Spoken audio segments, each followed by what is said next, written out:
vamos falar sobre essa questão. Na sexta-feira, publiquei uma reportagem extensa sobre esta questão do terrorismo ou da política de atentados estabelecida pela direita cristã. Nós temos tido... Bom, o atentado da quarta-feira foi um atentado envolto em todas as mensagens que a gente mostrou aqui do Francisco Vanderlei Luiz, tio França, que ele publicou no seu WhatsApp, no Facebook, em outras redes sociais, tinham conteúdo cristão, passagens bíblicas e outras mensagens de conteúdo cristão, né? Os amantes da vida. Impressionante. Bom, o que acontece? Na quinta-feira pela manhã, o atentado foi quarta-noite, vocês se lembram? Na quinta-feira de manhã, logo cedo, logo cedinho, chega um e-mail para o STF. Neste e-mail, um e-mail com ameaças ao STF. O e-mail dizia o seguinte, que não haverá descanso até que a Suprema Corte seja eliminada, até que o STF seja eliminado. A informação sobre este e-mail foi revelada na manhã da quinta-feira pelo Andrei Rodrigues, o diretor-geral da Polícia Federal. Esta mensagem de e-mail era acompanhada por esta foto que você está vendo aí. Tá? Por esta foto que você está vendo aí. E a partir disso eu fui construindo, então, uma reportagem sobre esse universo do terrorismo cristão que está instalado no Brasil. Está efetivamente instalado no Brasil. A gente viu isso nas manifestações, né, durante até o 8 de janeiro. A gente viu, né, aquelas concentrações diante dos quartéis, o pessoal rezando o terço. A oração do terço é uma oração tipicamente católica. Oração tipicamente católica.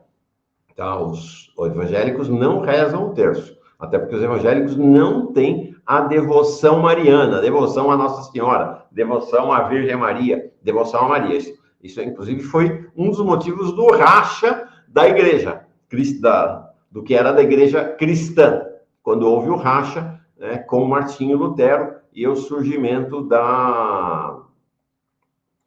do protestantismo no planeta. Então, foram três imagens, símbolos que foram enviados para o STF. O Catecismo da Igreja Católica, este livro devocional, que é tratado da verdadeira devoção à Santíssima Virgem, do Luís, é chamado de santo na Igreja Católica, do padre Luís Maria Grignon de Montfort, tá? E a pistola, que remete evidentemente ao espírito cruzado, ao espírito das cruzadas, tá? Então, você tem este catecismo, é importante ter isso em mente. O catecismo da Igreja Católica surgiu lá no contexto do Concílio de Trento. O que foi o Concílio de Trento na Igreja Católica? Uma reação à reforma protestante iniciada em 1517 por Lutero, que incendiou a Europa e levou a um racha profundo no interior da Igreja Católica, né, que virou, então, Igreja Católica e Igreja Protestante. Não sei se as pessoas têm ideia disso, mas em todo o norte da Europa, ainda no século XVI, então, ainda antes de acabar o século em que Martinho Lutero lançou suas teses, em todo o norte da Europa, o protestantismo passou a ser maioria. Houve uma ameaça concreta de fim da Igreja Católica. E houve na Europa Central e do Sul, eles não conseguiram maioria, mas, de fato, racharam a igreja. Foi um negócio dramático para a Igreja Católica. E aí a reação vai surgir ainda poucos anos depois, entre 1545 e 1563, no Concílio de Trento. Né? Durou esses anos todos, de 45 a 63, a 1563. Esse concílio fez uma reforma na Igreja de Roma, né, que a gente conhece hoje como Igreja Católica, e levou a igreja a posições cada vez mais conservadoras, posições cada vez mais retrógradas, que acabaram sendo superadas só em 1962 pelo Concílio Vaticano II. Então, esse Concílio de Trento é que vai dar a base teológica, política e ideológica dos grupos de direita e de extrema direita do catolicismo, que vão surgir, então, em reação ao protestantismo. Este catecismo, que vocês estão vendo aí, o Catecismo da Igreja Católica, foi publicado 3 anos depois do concílio, para fazer, então, a reafirmação ou a afirmação das teses centrais desta Igreja Católica em reação à Reforma Protestante. Uma das teses fundamentais, e aí por quê?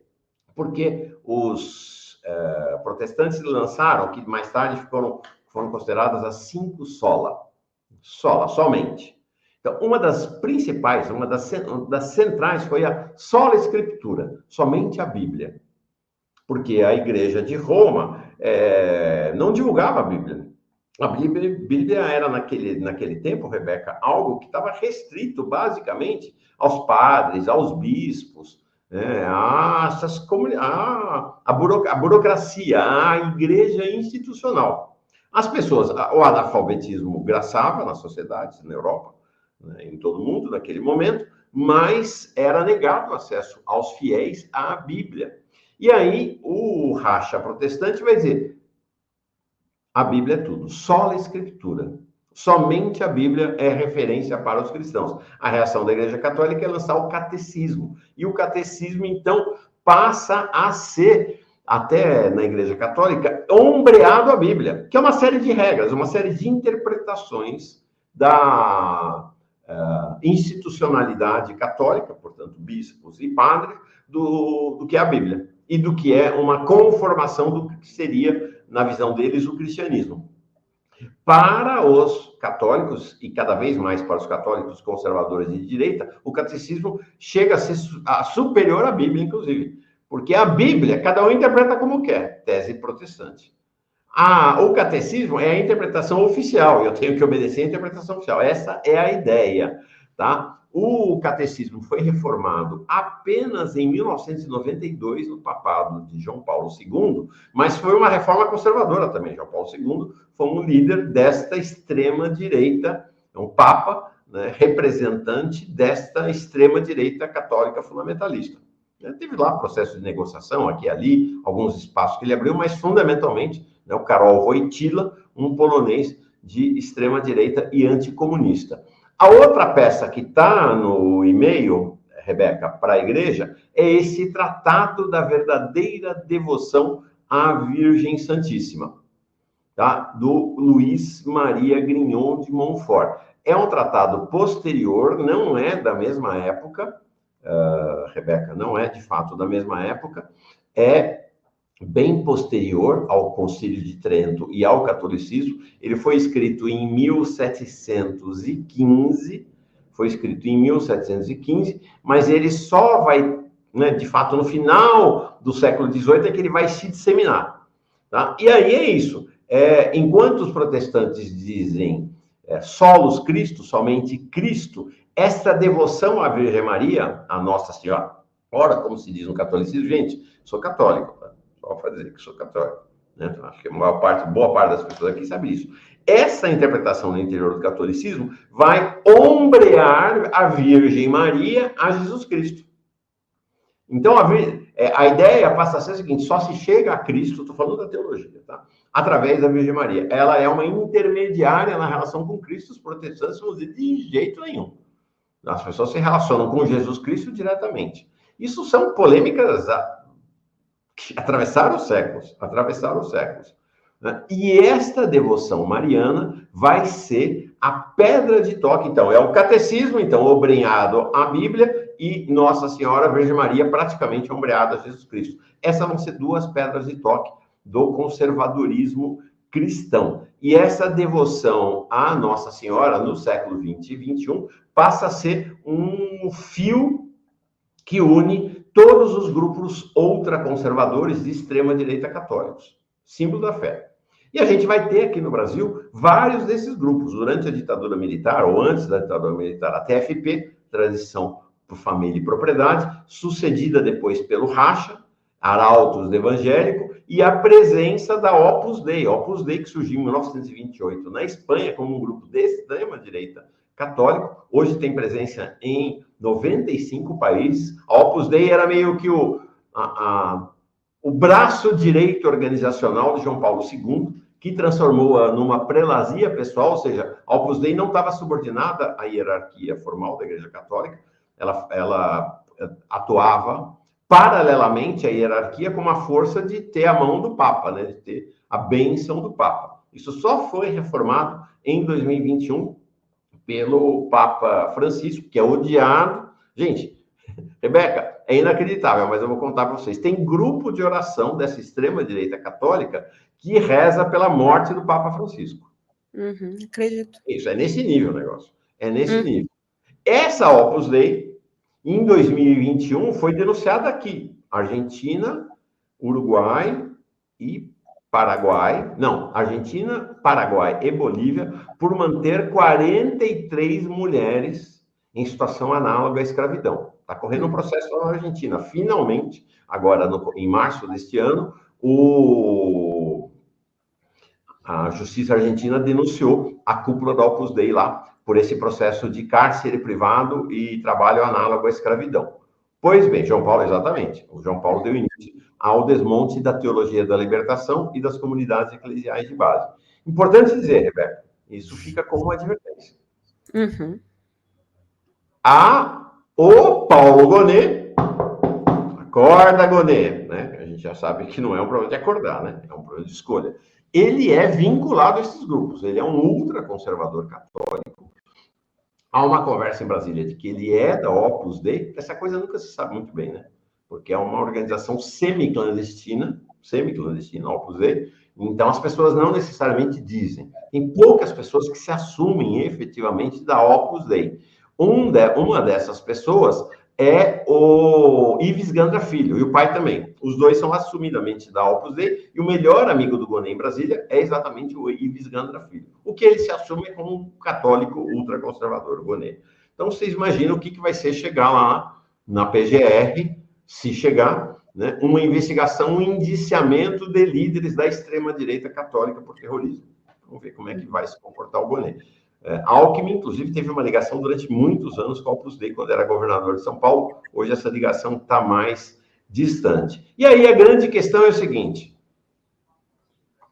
existe uma ideia, sabe aquilo que a mídia fala, Rebeca, sobre o pessoal do Islã, os muçulmanos? De que não, porque eles são homens bombas, porque vão chegar no paraíso e vão ter 1000 mulheres, essa coisa toda. O espírito é o mesmo nessa extrema-direita cristã. A ideia do martírio. Eu me sacrifício pelo cristianismo. Me sacrifico. Eu me lanço à morte pelo cristianismo. É a ideia do martírio, é uma ideia central para o cristianismo, especialmente da extrema-direita cristã, mas não apenas, tá? Isso também une a extrema-direita cristã, a extrema-direita evangélica, mas é um pouco diferente a formulação na extrema-direita evangélica. É um pouco diferente, não chega a ser exatamente da mesma maneira. Então, é sobretudo na extrema-direita católica que a ideia do martírio, da morte em defesa da fé, vamos lembrar as cruzadas, né? Isso atravessa, então, a história da Igreja Católica, ela está colocada, e isso não é brincadeira, não, está colocada seriamente. Seriamente. Então, esses grupos, que é diferente, a gente tem, então, a TFP, tem o Arautos do Evangelho, tem a Opus Dei, mas você tem você tem nas dioceses, portanto, os bispos, e nas paróquias, portanto, os padres e líderes leigos católicos de extrema-direita que se organizam pelo país inteiro. Isso aí está no país inteiro, gente. E não se iluda, a Igreja Católica é muito rica. Apesar da ascensão das igrejas evangélicas, os católicos ainda são maioria no Brasil. E essa extrema-direita católica é hoje, não sei se é maioria, mas vamos dizer assim, mais ou menos como na sociedade, né? Ela tem no mínimo um terço da Igreja Católica, da base da Igreja Católica hoje e da hierarquia da Igreja Católica é constituída pela extrema-direita, pelos ultraconservadores. Eles não dominam a CNBB, mas a CNBB é dominada pelos conservadores, pelos moderados, que não fazem nada, né? Que vem de maneira passiva esse avanço da extrema-direita. Então, a Opus Dei tem um negócio que não é só dela, é algo que outras ordens, outras congregações, outras organizações do interior do catolicismo têm, que é a ideia da mortificação pessoal. Não sei se você ouviu falar disso, Rebeca. Uhum. Eu devo sofrer em mim as dores que Cristo sofreu na cruz para me aproximar da figura dele. Então, mortificação pessoal. O silício é muito usado no cristianismo. É que o pessoal falando do Padre Ricardo, é isso mesmo, o pessoal da Canção Nova, tem muita gente, tem organizações pelo Brasil. O silício é um negócio de metal, Rebeca, pode ser também de pele de animal, é uma fita de metal como se fossem pequenos pregos espetados, que você aperta na coxa, ou aperta nas costas, ou aperta aqui no braço, né? Então, a mortificação é algo típico desse segmento. Mas não estou falando da mortificação, estou falando do martírio, do sacrifício até a morte em nome de Jesus. É verdadeiramente... Então, é isso. Há grupos cristãos fundamentalistas, evangélicos e católicos, mas é bom abrir o olho, porque a esquerda fica lá demonizando ou fica se antagonizando com os evangélicos, e até um pouco essa memória, né, da teologia da libertação, das comunidades eclesiais de base, de Dom Helder Câmara, de tantos líderes progressistas, faz com que a esquerda não olhe para a extrema-direita católica, que é tão ou até mais perigosa desse ponto de vista do que a extrema-direita evangélica. É preciso abrir os olhos. E ela vem. E ela continua vindo. Esse cenário né, e isso acontece o quê? Gente, isso tudo dá para mapear. Isso tudo dá para mapear, isso tudo dá para acompanhar, isso tudo dá para que os aparatos de segurança de inteligência do Estado brasileiro acompanhem. Mas não acompanham, se não acompanham. Esse tio França chegou em Brasília em julho, Rebeca.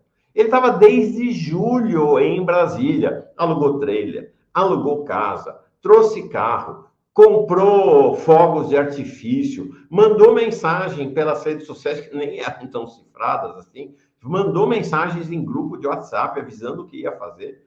E esse sistema brasileiro de inteligência, nada. Você tem hoje maneiras. Quando o cara fala atentado, bomba, morte, quaisquer dessas palavras que a pessoa use nas redes sociais, e até nos grupos de WhatsApp, existem sistemas hoje capazes de identificar. Isso acontece com todos os serviços de inteligência do planeta.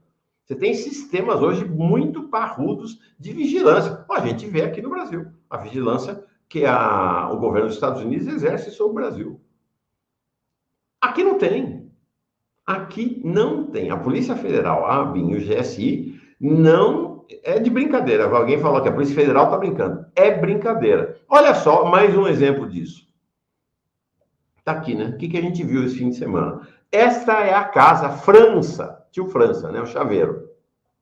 É a casa dele lá em Rio do Sul, Santa Catarina. Então, era a casa e era, na verdade, o lugar onde ele morava, mas era, sobretudo, o centro lá, onde ele era chaveiro. Ele morava com a mulher dele. Gente, vamos combinar que o Serviço de Inteligência brasileiro deveria orientar as forças de segurança para depois do que aconteceu, estar sobre vigilância lá? Nada. O negócio foi incendiado no domingo. Né? Até aqui, a ex-mulher dele, a Daiane Dias, um negócio muito misterioso. A conversa é que foi ela que botou fogo. Essa é a versão oficial, não é a versão oficial, mas é a versão que está prevalecendo, de que ela que teria botado fogo lá na casa, está com o corpo inteiramente queimado. Os vizinhos relatam que ela teria comprado gasolina na véspera e levado para casa, de que ela fazia declarações ainda quando estava com consciência, falando do amor dela por esse Francisco Vanderlei Luiz, o tio França, e o boné dela com a cruz, né? É isso aí. O boné da mulher é uma cruz imitando metralhadora. É isso aí. Então, é esse Opa, perdão, passei tudo aqui errado. Tá? Então, esse é o nível. Como é que ela estava sem ser vigiada? É impressionante, impressionante. Não morreu, tá? Entre a vida e a morte no hospital. Então, essa história é muito esquisita e ela é, mais do que tudo, a demonstração da falência dos serviços de inteligência do país. Impressionante. Fala, Rebeca. Fundamental, né, Mauro? O fôlego depois dessa aula que você traz pra gente. E aí, trazendo esse recorte, eu fico pensando, né, qual o significado agora do incêndio dessa casa, porque ela deu uma entrevista na semana passada revelando quais eram os planos do tio França. E aí a Yolanda Black questiona que será uma possível queima de arquivo. Talvez fosse outra pessoa que tivesse ateado fogo, poderia ser, mas ela mesma. Exatamente. Se identificado. Exato. Agora, o mais incrível é como é que ela não estava sob vigilância. Exatamente. E quais outras pontas, né, existem dessa trama toda, porque, como você disse, foi um atentado, apesar de sorrateiro, muito bem articulado durante muito tempo, em vários grupos, em várias redes da extrema-direita, e tio França, é Daiane o nome dela, não estão sozinhos, né? O que mais está por vir e a gente vai descobrir nos próximos dias, né?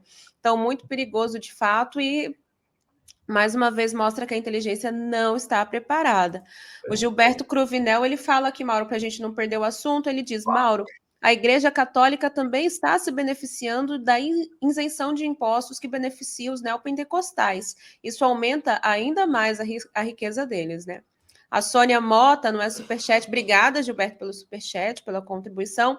Ela diz que bom, Mauro, que você traz a história da extrema-direita católica, chega de acreditar o fundamentalismo religioso apenas aos evangélicos. Você nos trouxe um resgate histórico importante. Isso mesmo.